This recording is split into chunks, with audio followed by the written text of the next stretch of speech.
Fala aí pessoal, todos bem-vindos de volta. Canal sobre os mares de novo aqui, Paulo Cruz falando. Trazendo mais um vídeo para vocês. O vídeo de hoje prometo que vai ser um vídeo curto, vai ser um vídeo rápido. É para falar sobre algumas palavras do inglês offshore. Mas algo mais interessante que eu estou trazendo para vocês aqui, que são algumas palavras, a maioria dessas palavras são palavras que elas são comuns da língua inglesa assim. Elas têm um outro significado na língua inglesa. E dentro do ramo offshore, elas podem significar a mesma coisa que é comum na língua inglesa, mas também tem um outro significado específico, né? Então vamos lá. Então aqui na imagem está alguma delas aí, eu vou explicar no decorrer dos slides, beleza? Então a primeira coisa que eu preciso explicitar aqui para vocês é que essas palavras vão mudar o seu sentido, né, o seu significado, em decorrência do vocabulário específico ou do contexto, ou seja, o contexto voltado para essa área industrial, para essa área offshore, para essa área marítima, etc. E do vocabulário específico que requer, foram criadas essas palavras, assim como a gente também tem um vocabulário específico em português. A gente não tem uma outra língua portuguesa, a gente tem só algumas palavras específicas para aquele determinado ramo. Então elas vão variar devido a esses dois critérios.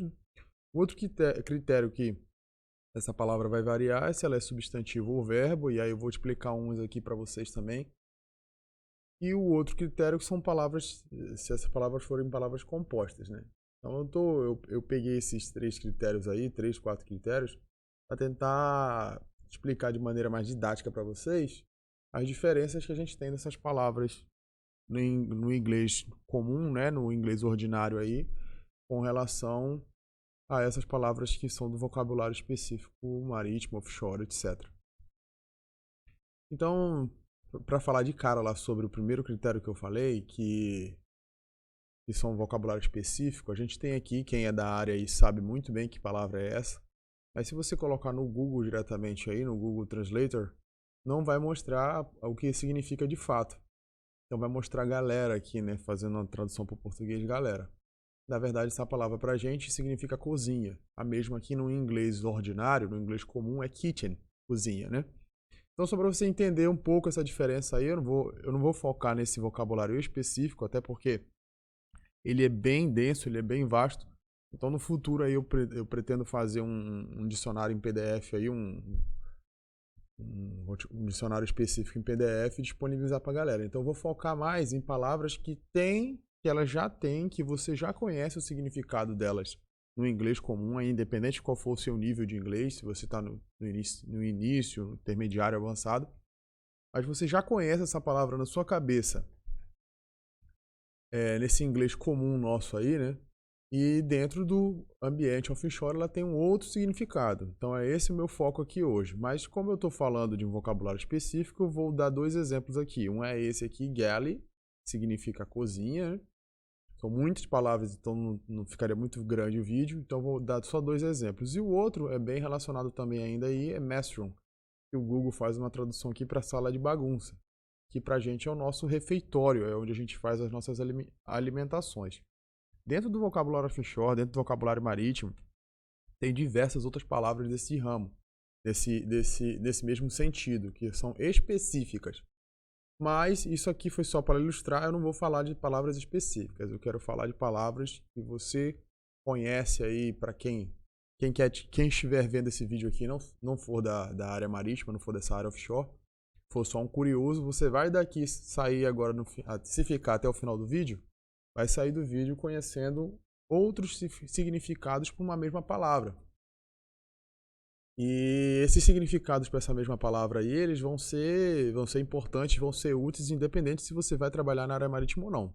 Então, se você ficou interessado aí, não for dessa área, não for do ramo, fica aí que o conteúdo vai ser útil ainda, mesmo que você esteja só aprendendo inglês para o seu futuro aí, para a sua vida. Mesmo que seja só para usar esse inglês comum, você vai aprender um significado diferente de outras palavras. Então, vamos passar para a próxima aqui. E a gente já começa exemplificando isso que eu acabei de dizer. Muita gente sabe, muita gente conhece que trip significa viagem, mas usa o segundo critério que eu já mencionei lá atrás, que trip é viagem quando é um substantivo. Tá? Eu já falei várias vezes sobre isso aqui quando eu estou fazendo vídeo de dicas de inglês, eu tento utilizar ao máximo a internet, o Google, porque além de ser uma ferramenta prática e disponível de maneira bem fácil, é uma ferramenta que você consegue facilmente também se certificar, né? Dar um duplo check do que eu estou querendo dizer aqui. Até porque se eu estiver enganado aí, me corrigir, a gente aprende junto. Eu faço esses vídeos aqui, eu vou aprendendo também. Então, vamos lá. Então, trip você já deve conhecer, dependente do seu nível de inglês aí, que é um substantivo que significa viagem. Mas também, eu aprendi quando comecei a trabalhar nesse ramo aí, que também, como verbo, ele significa tropeçar. A gente usa muito comumente essa palavra lá, quando vai mencionar, vai fazer alguma permissão de trabalho, alguma coisa assim, vai mencionar riscos, né? Então, você tem um risco de tropeçar. Então, acabei descobrindo lá, e agora estou compartilhando com vocês aqui, que para a palavra trip, eu já sabia. Quando me formei em inglês lá, em 1900 e bolinha, eu sabia que o substantivo trip significava viagem. Só fui aprender que era uma palavra que também era verbo e que significava tropeçar quando eu comecei a trabalhar nesse ambiente. E ainda assim aprendi depois que ela, como substantivo, dentro do ramo marítimo offshore lá, ela tem um outro significado também. Ela significa viagem no inglês comum aí, mas dentro do da nossa área específica lá, ela tem um outro significado, que seria esse disengage aqui. Seria você perder o controle ali, né? O trip, o motor tripa, ele trava, ele para de funcionar por algum motivo. Então a gente chama de trip também. Então acabou que, se você já ficou até aí no vídeo, você já aprendeu 2 novos significados para a palavra trip, que talvez você só soubesse o substantivo comum aí do inglês comum, que era viagem. Beleza? Esse é o foco do vídeo, é por esse caminho que eu vou indo aí.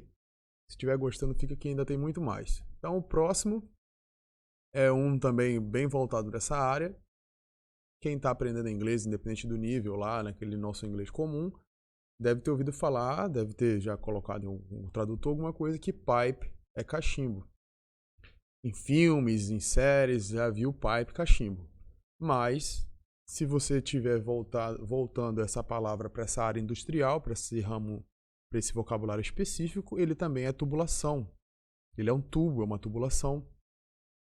E isso eu até já mencionei num vídeo que eu fiz aqui sobre um vídeo específico aí técnico que sobre pen IDs lá, e o P significa piping, né? Vinha disso aqui mesmo, vinha de tubulações. Vamos para a próxima aí, vamos continuar nessa pegada. Esse aqui é importante tanto para quem está curioso em aprender palavras novas, quanto para quem já trabalha a bordo, porque às vezes a pessoa faz essa diferença aqui. Eu vou mostrar no outro slide. Se você colocar grosso modo no Google, vai aparecer motor e vai aparecer motor. Legal. Motor em inglês e motor. Só que se você olhar aqui embaixo, um substantivo que ele é mais direcionado, não é que não possa ser usado, mas ele é mais direcionado para falar de automóvel, do carro. Eu até mostrei na imagem lá uma moto, né? Que é motorcycle, a moto e tal. O automotivo é mais voltado para essa área. Veículo, motor. É mais querendo falar, quando você fala de motor em inglês, é mais querendo falar para um automóvel, no sentido de automóvel. E quando você quer falar o motor especificamente, o motor de um carro, o motor de um barco, você não fala motor em inglês, você fala essa palavra aqui, ó. Você fala engine. Engine significa o motor, uma máquina, seria o motor do carro. O carro seria o motorcycle, né? Não é uma regra específica, é mais nesse sentido. E para gente que trabalha com área industrial, ainda tem uma outra diferença. Quando você fala motor, é mais voltado para motores elétricos, nunca para motores mecânicos. Para motores mecânicos você usaria engine. Não é que nunca, mas é muito, assim, 95%, digamos, vamos lá. Seria essa diferença. Então, você vai conseguir entender que tem 3 palavras que podem ser usadas aí. Você pode citar motor como automóvel, pode citar esse motor aqui como se fosse um motor elétrico, mas se for para citar um motor especificamente, você usa engine. Você não usa motor, beleza? Então vamos para a próxima. Essa daqui usa o critério da palavra composta que eu mencionei lá atrás, né? Então payslip significa contra-cheque. Talvez você já tenha ouvido falar no seu inglês comum aí que aprende de escola de inglês, etc. Outra Eu botei aqui em espaço, apareceu um boleto de pagamento também, mais ou menos ali semelhante. Né? Não é boleto aquele boleto que a gente paga não, que nos Estados Unidos não existe boleto. Isso é coisa de Brasil. Mas seria uma folha de pagamento, né? E aí o próximo que eu coloquei foi a palavra sozinho, sleep, para mostrar a diferença para vocês que sleep, sozinho, não tem nada a ver com pay sleep, não tem nada a ver uma coisa com a outra. Então, não é só uma questão de contexto, não é só uma questão de ser substantivo ou verbo, mas é uma questão da palavra composta significar uma coisa e ela sozinha significar outra. E aí, essa palavra também, muito semelhante ao trip que eu falei lá atrás, lá, que é tropeçar, ela também é muito comum para a gente a bordo que a gente usa com relação aos riscos, né, de movimentação e tal, é você escorregar, seja e aí ela vai ser escorregar verbo, né, aqui embaixo, e ela vai ser escorregante, vai ser o escorregamento no caso de um substantivo. Se você colocar aqui slippery no final, vai ser um adjetivo, né, vai ser uma área escorregadia, e assim vai. Então, já usei mais um critério mencionado lá atrás, lá com relação a palavras compostas, quando elas se segregam, tem o sentido, ganha novo sentido. Aqui vai para a questão de contexto de novo lá, que eu já tinha falado da palavra trip, mesma coisa. Aqui todo mundo, o pessoal aprende lá no inglês comum, aprende spring, que é primavera. Mas, para quem é da área de engenharia e algumas áreas industriais aí também, e aqui essa também mostra no Google, né, que significa mola. Então, mais uma curiosidade aí, se você não soubesse que spring, que é a mesma coisa que primavera, em um outro contexto, em um outro ambiente, também significa mola. A mesma coisa vai para o screw. Essa daqui eu não sei se eu mencionei, eu fiz um vídeo lá sobre ferramentas em inglês e eu acho que eu menciono lá. Dá uma olhada lá se eu menciono isso. Mas se não mencionava, estou falando aqui de novo, né? O substantivo, dentro do vocabulário específico aí, industrial, é parafuso. Legal. O verbo, parafusar, até aí tranquilo. Nem é da área industrial, é da área geral mesmo, de maneira geral, né? Você usa parafuso em casa, etc., construção civil. Então não é específico assim de uma área industrial. Mas ele tem um outro verbo que a gente vê muito isso em filme, né? O cara falar, por exemplo, assim, eu vou ferrar com você, né? Em inglês. E aí ele fala aqui embaixo, ó, estragar, arruinar e tal, blow, screw, mess, são todos sinônimos. Que é nesse sentido. Então, você tanto vê a pessoa falar, por exemplo, o cara fala num filme, I'm gonna screw you. Eu vou ferrar com você. Ou então xinga ele falando screw you, se vá se ferrar. E também a mesma coisa, isso é uma curiosidade, né? Que é a mesma coisa que você pode falar vá se ferrar para alguém, você está falando sobre um parafuso, né? Mas você não vai parafusar o cara, você não vai colocar parafuso nele. Então é para mostrar. Esse vídeo aqui é para mostrar esse tipo de palavra, beleza? A outra, essa aqui eu tenho certeza que eu mencionei lá no vídeo de ferramentas em inglês. E ela pode significar tanto a porca, que é utilizada aí, porca e parafuso, né? Ela também pode ser um substantivo, que é a comida, a nós, né? A comida que a gente come lá. E ela também significa maluco. Então, os caras falam lá, are you nuts? É a mesma coisa que insano, ó, louco. São várias outras maneiras de você dizer a mesma coisa, que alguém é maluco. Então, mais uma vez, o foco desse vídeo aqui era pegar palavras que você já conhece do inglês aí, ou está aprendendo, e trazer para o nosso ramo aí, para o nosso ramo offshore, como curiosidade, né? Trazer como curiosidade para vocês aí que elas têm um outro significado aplicável na área industrial. Então, ela pode significar nut. Essa aqui eu tenho certeza que eu falei lá no vídeo de ferramentas em inglês, tá? É maluco, porca e nós. Vamos para a próxima. Essa daqui é bem interessante, que essa daqui não é tão comum as pessoas saberem, mas é legal também, é interessante aqui o aprendizado adquirido. Então todo mundo conhece lá do inglês comum, lá do ensino médio até, né? Até de inglês, de filme, etc. O que significa fast, né? Rápido, fast ou fast, dependendo do sotaque. Então rápido, velocidade, depressa, se for um advérbio, né? Jejum, essa aqui eu até aprendi faz pouco tempo que significava jejum, que eu não sabia. Mas essa daqui, eu até coloquei lá na imagenzinha aí do inglês offshore. Fasten, que é bem parecido, significa apertar o verbo. E essa daqui é muito comum em filme, você vê assim o pessoal falar para apertar o cinto de segurança, né, no carro. Aí eles falam isso, fasten, e usam esse verbo. É muito comum também em filme, a gente vê filme na vida real também, né? Se você for para fora do país aí, na aviação civil, né? Dentro dos aviões aí, eles falam isso, aparece escrito em todos os lugares. Na verdade, até na nossa aviação aqui comercial, né? Tá? Tem muita coisa em inglês nos aviões. Os aviões, alguns são fabricados lá fora, né? E aí tem essa palavra aqui. É muito comum. Se você, próxima vez, pegar um voo aí, preste atenção se você vai encontrar. Se tiver em inglês, você vai encontrar essa palavra. Às vezes vem com um símbolo que eu coloquei lá em azul, né? O símbolo que tá na primeira imagem. E aí, a parte interessante aqui, focada para o nosso ambiente marítimo offshore aí, que make fast, que seria mais ou menos vindo da mesma origem do fasten lá, significa to secure a line. To secure a line seria você prender mesmo. Então seria você segurar aquilo, né? Segurar, ó, até fala aqui, uma unidade fixa onshore ou offshore, é você fixar algo, né? Assim como você faça seatbelt, você segura o cinto de segurança em você. Ó, eu não tinha nem visto aqui, mas ele fala em adição, ó, automotive engines, ó, até fala, automotive, engines. Ele menciona aqui, eu não tinha nem visto isso, legal.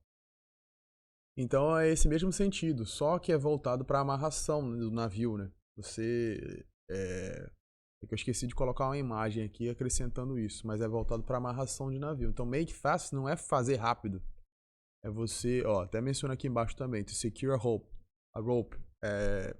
Esse aqui é um cabo, seria um cabo de amarração de navio. Então, se você vê make fast voltado para essa área marítima offshore aí, talvez não vá significar, vai depender do contexto óbvio, mas talvez não vá significar fazer algo rápido, vai significar você fixar alguma coisa, né? Você prender alguma coisa com um cabo, com uma corda. É o cabo que a gente fala no ambiente marítimo, chama cabo, não se chama corda. Enfim. Essa daqui também é bem específica da área. Muita gente trabalha a bordo e não conhece esse coisa em inglês aqui, esse contexto em inglês. E ele não é específico de industrial, né? Na verdade, ele é militar. Então, eu já vi vários filmes aí militares, principalmente filmes da Marinha, mas de todas as Forças Armadas aí, filme americano, eles falam essas horas aí. Então, significa, se você colocar no Google, aparece 100 hours, aparece 100 horas. Legal. Mas isso aqui tem todo um contexto por trás e significa isso, ó. Se você colocar no Google lá 100 hours, você vê aqui, ó, é um horário militar. 24 horas, conversão em 24 horas. Então tem 11 PM, que é post-meridian, né? AM e PM significa ante-meridian e post-meridian, que é antes do meio-dia e depois do meio-dia. E aí faz essa conversão para tantas horas, e aí a leitura disso aqui, a leitura numeral, esses números aqui, a leitura é assim que é dito. Então, 100 hours significa horas. É uma maneira diferente de você dizer as horas. E às vezes principalmente o pessoal old school usa muito ainda isso. O pessoal marítimo old school ainda usa. Vai falar alguma coisa com relação a horas, aí fala essas horas aí em 100 hours. Então, para quem não conhece, vai ficar louquinho, perdido. Então, agora você já vai poder saber o que significa esse 100 hours que o cara mandou aí para você. Essa daqui também é muito interessante, é voltada também, usada no nosso ambiente, mas ela também vem de um histórico militar aí. E a gente usa porque, devido à comunicação, às vezes muito comum comunicação por rádio, e a gente usa alfabeto fonético. E durante algum tempo no alfabeto fonético, a letra R, alfabeto fonético, vocês podem pesquisar aí, cada sílaba tem um nome. Alfa significa o A, Bravo, Charlie, Delta, Echo, Foxtrot e assim vai. E aí, durante um bom tempo, o R era o Roger que significava. E aí, Roger that, ou só Roger, significa isso aqui, ó. Que tá entendido, que foi recebido. Era o R de dizer que estava recebida a mensagem. Então você ia comunicar que a mensagem tinha sido recebida pro seu emissor, né? Aí você falava Roger, que era recebido. Era diminutivo de recebido, né? Pra você não falar só recebido. Aí você acrescentava o Roger that, que era isso foi recebido. E também queria dizer isso, né? Que foi recebido, foi entendido, foi reconhecida a mensagem. Então você falava Roger. Hoje o R não é mais. Não significa mais Roger. Não, o R no alfabeto fonético não é mais Roger, mas ainda ficou digamos assim, o costume de usar isso. E se você colocar no Google também Roger That, vai aparecer, ó. Botei até aparecer uns memezinhos aqui, ó. Ele vai explicar, você pode clicar no link lá, vai explicar o que era esse significado, beleza? Aí, ó, ele até menciona aqui, ó, mensagem recebida. Roger that, mensagem recebida. A frase original é em comunicações por rádio. A gente usa hoje ainda, né? Porque ficou o costume e a gente usa no nosso ambiente lá marítimo offshore porque a gente tem comunicação por rádio. Mas foi um termo criado, adotado aí pelos militares. E você vê muito em filme de ação, filme militar, você vê muito ainda eles falarem isso. Aí vamos para umas palavras comuns aqui, são overall, coverall e boiler suit. Essas três significam a mesma coisa, você vai ver talvez uma ou outra. A boiler suit para mim foi uma surpresa, porque eu nunca tinha aprendido e depois de muito tempo já trabalhando a bordo, um cara falou, muito tempo não, mas uns 2, 3 anos, o cara falou para mim boiler suit, eu não sabia o que era. Na hora eu entendi pelo contexto, mas eu conhecia como coverall ou overall. E aí eu coloquei no Google aqui só pra mostrar pra vocês, vai aparecer também mais roupa de mulher aqui, ó, de moda, mas você acha aqui, ó, um macacão. Tanto o macacão, aparece um macacão também normal aqui de moda, né, mas é um macacão de trabalho. PI, né. Coverall também aparece, se você colocar coverall também aparece alguns, bastante, até mais opções do que overall. E boiler suit também aparece. Então, só pra mostrar aí, pra exemplificar pra vocês que são esses três aí, podem ser usados. Essa daqui é uma surpresa pra mim. Essa aqui eu aprendi tem bem pouco tempo. E aí já vim aqui compartilhar com vocês. Eu não conhecia esse adjetivo grosseiro, eu conhecia esses aqui abaixo, né? Ele fala conhecia rude e tal, gross, crude e tal. Esse Boris também não conhecia, mas esse course era novo pra mim. E essa palavra eu acabei conhecendo ela primeiro nesse ambiente offshore aí, pra depois saber que ela significava que ela tinha esse sentido denotativo e conotativo aí, né? E aqui, na verdade, o significado dela é mais voltado para a área industrial é esse áspero aqui, que eu vou mostrar mais ou menos para você entender a diferença, mas não só isso também. Aí ele coloca grosseiro, mas ele não significa só isso. A próxima imagem, tá, antes disso, eu vou mostrar depois a diferença entre coarse e fine. Essa daqui é um exemplo bom pra caramba também. Fine, todo mundo aprendeu lá do iníciozão do ensino de inglês lá, seja de escola, de ensino médio, de curso de inglês, que fine significa bem, legal e tal, como tá mostrado aqui, né? É logo que a gente aprende a falar. Mas também significa fino. Fino no sentido que eu vou mostrar depois ali o que significa esse sentido de fino. Não é o mesmo sentido de fino de thin, por exemplo. E aí tem um outro que é o primeiro que apareceu aqui que o Google mostrou, que é o de multa. E esse de multa foi o segundo que eu aprendi. Eu aprendi por último esse daqui. Porque você fala no sentido de multa, assim, você vai tomar uma penalidade por alguma coisa, né? Por exemplo, uma multa de trânsito, etc. Aí você vai tomar uma multa financeira, aí é fine que fala em inglês. Então, quem ficou até aqui vendo o vídeo já aprendeu que fine, quando você aprendeu lá na escola, não significa só eu tô bem, não, I'm fine. Também significa fino, que eu vou mostrar mais lá, e isso também significa multa. E todos vão variar, obviamente, por causa do contexto que está sendo empregado. Então aí, falando do coarse e fine que eu tinha falado lá atrás, né, parei para falar do fine, ele mostra aqui vários outros empregos dessa diferença entre coarse e fine, né. Coarse era o grosseiro lá, né, mas no grosseiro no sentido da pessoa ser grossa. E aí depois áspero nesse sentido mais denotativo. Mas também você consegue ver o emprego deles com relação à granulação. Ó. Por exemplo, isso aqui é granulação de café. Ó. Aí mostra um café menos granulado, né? Bem fine, fininho, né? Médio e coarse, café mais grosseiro, mais granulado, né? Café mais áspero. Aí ele mostra para sal também, ó. Sal seria o sal grosso, né? Então você já acaba aprendendo aqui que sal grosso é coarse salt e o sal fino, né? O sal refinado é fine. E aí ele também emprega isso para outras coisas, ó. Essas aqui eu nem sabia, tá? Eu aprendi junto com vocês. É elétrica aqui que eu não faço nem ideia para que é esse emprego aqui na elétrica. Quem souber aí coloca nos comentários. Esse daqui para área industrial, ó, esse aqui eu entendi. Eu não sabia, aprendi agora também com vocês aí, enquanto fazia esse vídeo. Como é que chamava? Isso aqui serve para rosca fina, né? A distância aqui dos fios da rosca são bem menos espessas, então chama fine thread. Eu já falei que thread é rosca lá naquele vídeo de ferramentas em inglês.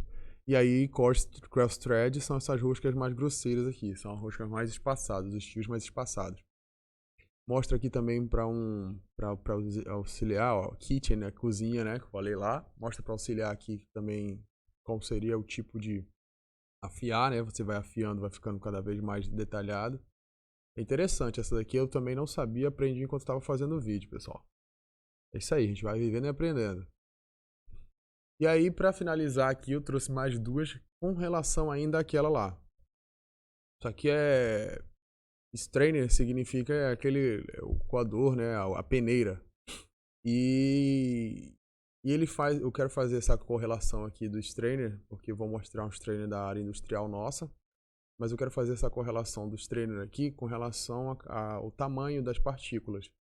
Porque vocês acabaram de ver lá comigo que o coarse é essa partícula mais grosseira. Então, se você fosse fazer uma filtragem, assim, digamos, uma filtragem, uma seleção, você peneirar alguma coisa aqui, no strainer você pegaria as partículas coarse, que é algo mais grosseiro, certo?